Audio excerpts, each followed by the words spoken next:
Tingnan mo ka. Hello mga bi, ako nga pala si Mami Lady, ang ina ni Ken at Bobby. Siyempre, ang kinababaliwan ni Dylan Kyle. Tara, nood ka muna. Magluluto kami ng mang-inasar.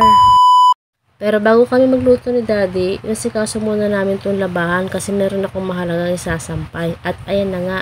Sinampay ko lang muna yung uniform nila mag-ama, tapos dito lang ako, nagbibideo na kay Daddy. Siyempre, diba? Anong panonoorin nyo kung hindi ko ito binidyohan?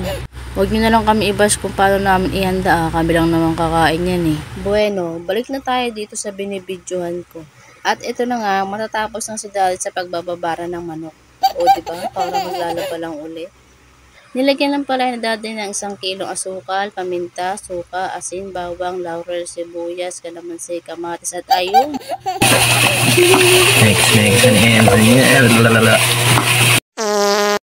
At pagkatapos kong umutot, may lumabas dito na chicken oil. And after that, nagpabaga na rin pala ako ng apoy. Ha? Ha? Ano daw? Basta yun na yun. Blablabla.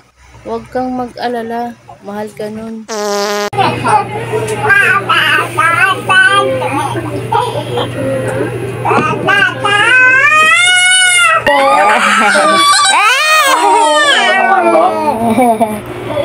Dahil busy kami ni Daddy, si Ken muna ang bahala kay Bobby. Baga check! Bye, Sek!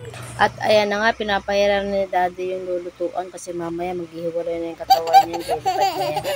At ito naman ako, tamang hintay lang kung kailan ka mahuhulog sa akin. Kasi matagal na kitang mahal. Chicken mo pa. Ang corny, gagi. Gutom lang talaga to. Mag-ihaw na nga lang tayo. Kung ano-ano naman lumalabas sa bibig ko eh. Ito na pala siya mga bi. Tapos 1, 2, 3. Binaligtad na agad. Kaya yung loob medyo hilaw. Naluto kasi siya sa apoy. Kaya ayan, sunog-sunog talaga malala.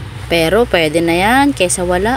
Pero ang gusto talaga ni Daddy, kumain kami sa mang-inasal. Pero sabi ko nga, maraming gagawin. Maglalaba kami kasi natambak talaga yung labahan namin kasi gumala kami ng mga lately nakaraan.